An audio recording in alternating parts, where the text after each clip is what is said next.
Boa tarde, pessoal. Vamos continuar nesse mês de janeiro falando sobre saúde mental e compartilhar com vocês um pouco do que eu vejo aqui no consultório no dia a dia.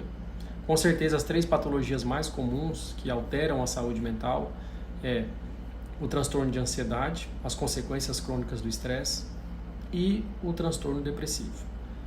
A ansiedade, na grande maioria das vezes, ela vem acompanhada com o que a gente chama de síndrome do pensamento acelerado. É aquela pessoa que costuma ter um padrão de antecipação e o pensamento acelerado pulando de galho em galho. Às vezes a pessoa tem um compromisso, por exemplo, eu tenho um médico amanhã às 8 horas, e aí a cabeça já começa, não posso esquecer, mas tem isso, mas tem aquilo outro, tal hora eu tenho aquele compromisso, e se eu atrasar assim, assado, e o pensamento acelerado acaba provocando uma sensação de sufocamento. E isso pode gerar uma série de liberação de citocinas e neurotransmissores que são estimulatórios. E nesse cenário de pensamentos acelerados e esse comportamento de antecipação, diante de alguma situação emocional mais exigente, diante de por exemplo, alguma briga com alguém, algum compromisso que a pessoa não conseguiu cumprir, ou se por acaso ela se sentir sobrecarregada de tarefas, está sujeito a desencadear uma crise de ansiedade. E durante a crise pode até manifestar o que a gente chama de síndrome do pânico, ou síndrome do pânico-like, que são sintomas parecidos à síndrome do pânico. E com isso se manifesta uma sensação de desconforto, está sujeito a sentir um formigamento nas mãos, taquicardia, falta de ar e até mesmo sintomas como dor no peito e a pessoa achar que está tendo algum tipo de infarto ou alguma coisa assim. E na grande maioria das vezes precisa de um tratamento específico. E você, como que você se sente? Você já sentiu isso? Como estão os seus pensamentos? Você acha que os seus pensamentos estão acelerados? Como que você se sente? Você sente ansiedade no seu dia a dia?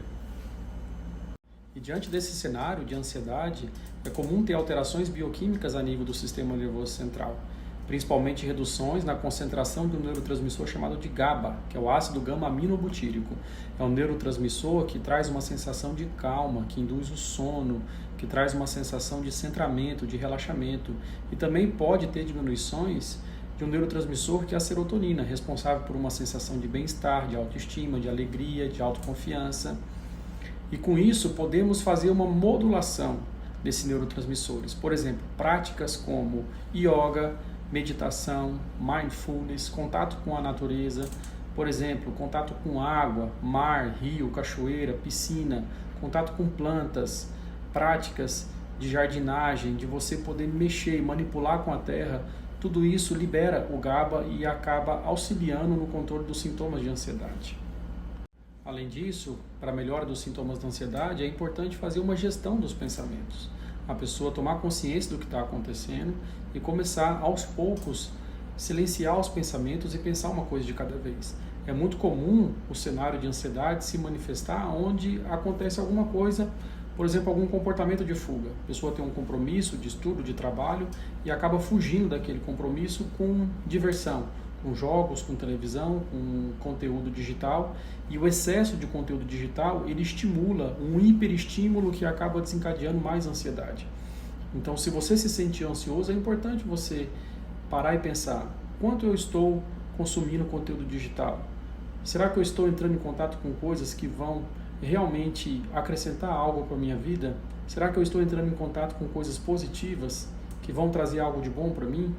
Essa gestão do que a gente se alimenta, qual conteúdo a gente consome, também é muito importante.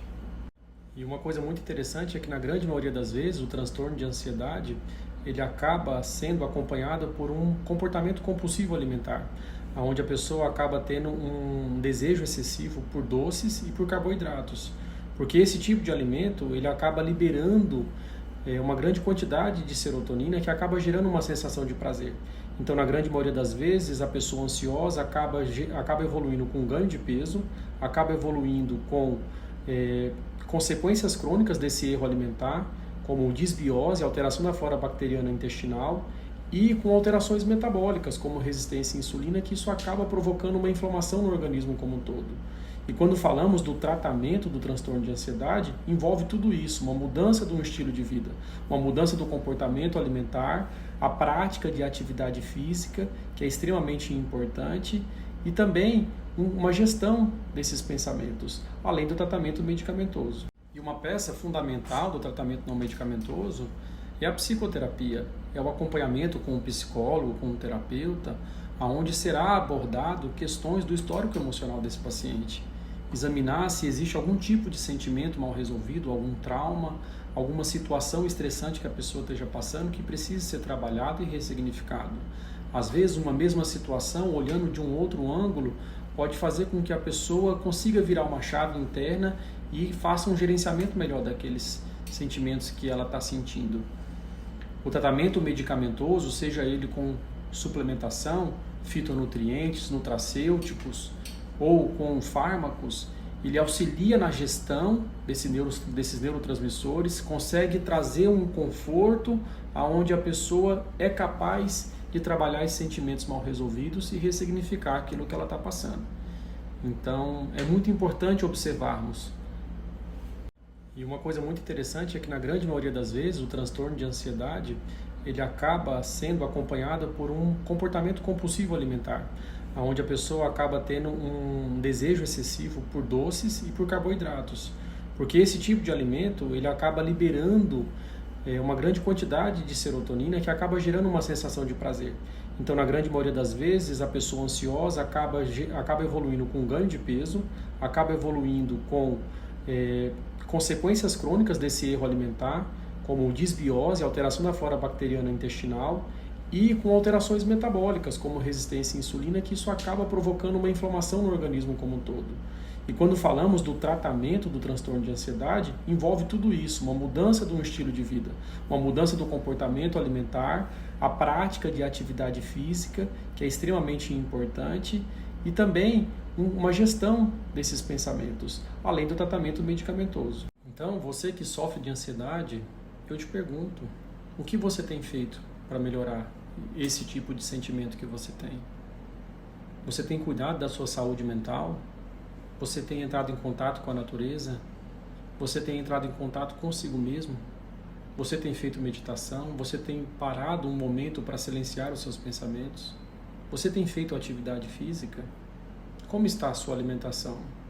Quais são os alimentos que você normalmente come no seu dia a dia? Esses alimentos, será que eles estão piorando esses sintomas de ansiedade?